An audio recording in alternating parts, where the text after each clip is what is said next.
Yo, kumusta kayo mga katormo, and for today's video may gagawin tayong shortcut. Itong gagawin natin shortcut ay simula dito sa Examiner dito sa West Avenue to Quezon City Circle na hindi ka nadadaan dyan sa may tunnel. Alam ko at alam nyo na lagi ng traffic dyan sa tunnel. Pero itong dadaanan natin ay traffic din. Pero syempre hindi naman ganun kahaba. Kaya eto at pabilisin na natin ang video. Pati ito nga pala ating dinadaanan na Examiner. At kapag bumalik ka dyan, papunta yung West Avenue. Pero syempre hindi na tayo babalik kasi sinaktan na tayo.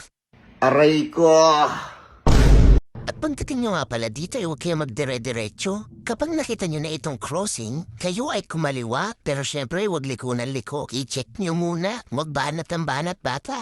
At kapag alam nyong siptang itlog nyo, kayo ay lumiko na. May madadaanan nga pala kayo ditong guardhouse. Pero huwag kayo mag-alala, dumiretso ka lang kasi walang bayad dyan. Pero ito tandaan nyo yung hams na yan. Delikado sa itlog yan. Ito nga palang ating dinadaanan ay Times Street. At hindi ko nga pala sure kung pwede ang maingay na tambutso dito. Try nyo na lang kung hindi kayo pinapasok, edi malungkot. At syempre, kapag narigiraan lang kayo, abay huwag ka na magataw-hataw dito. Kasi baka matsyempuan mo yung mga hams na matatambok dyan. Baldug ka talaga dyan. Huwag kang piling lokal, kaibigan. At ginawa ko nga pala ulit tong shortcut na to para dun lang sa mga hindi pa nakakalam. At kung alam mo na to, abay share mo na lang. At kung nagtataka kayo bakit walang traffic nung dumaan ako dito, abay hindi ko rin alam. At pagdating nyo nga pala dito sa pinakadulo ay may dadaanan kayong gate. At makakarating na kayo dito sa may flyover. At sa ilalim nga pala niyan, pwede kayo mag-U-turn kung kayo ay pupunta ng SM North o Trinoma.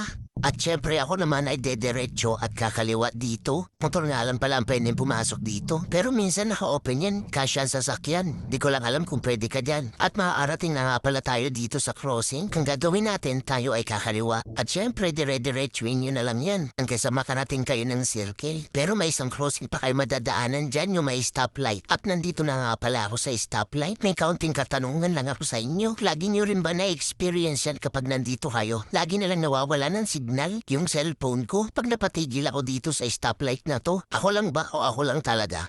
So paano? Dire-diretsuin nyo na lang to. Hanggang dito na lang ang ating video. Ingatan nyo mga itlog nyo. So let's go!